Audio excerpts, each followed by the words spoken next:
ta vatandaşlık fuqarolikqa og'ishi bo'g'ichi arliqda taxallus ishlatib xizmat qildingiz. Lekin hamda vatandami bu axborot sohasida bir ish qilib boqmagan bir kishi chiqib yana Xitoyning jinoyatlarini odatda normalda boshqa bir vatandagi oilamga uning buning beshiga ish kelib qolmasin deb odatda tijorat u boshqa ishlar bilan qildi hamda.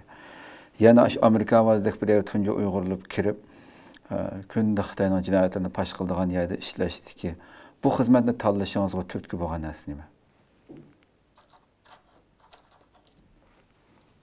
Uyg'urlik. Uyg'urlik. Bir qisqa javob olib qoldimmi? Xo'sh, güzel.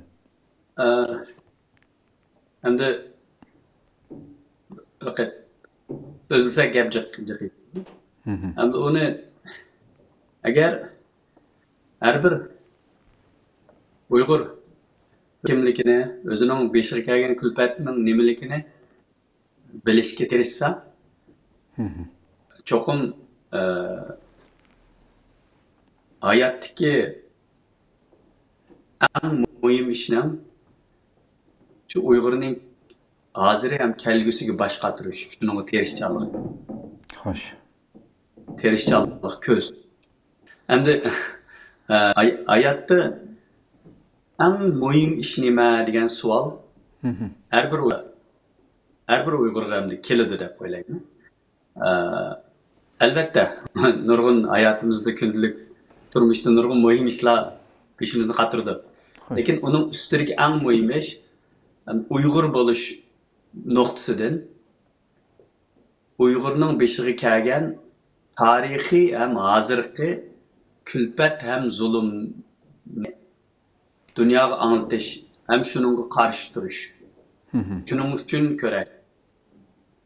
Undaq to'g'ri. Her birimizning vatanda oilamiz bor. Qenimiz, jinimiz vatanda. Tuproqimiz vatanda.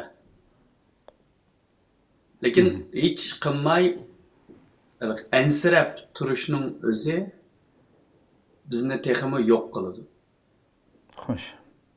Cho'qim endi bir ish qilish kerak. Shunga endi men shu bayatni degandek shohid bo'ldim. Chiqqandan keyin cho'qim shuni kuchga aylantirib, shu hayotimning ma'nosi nima deganda, vatan millatning ishonsa, azat ekanligini, millatga bir tuhfa qo'yishni harakatim bilan isbotlash.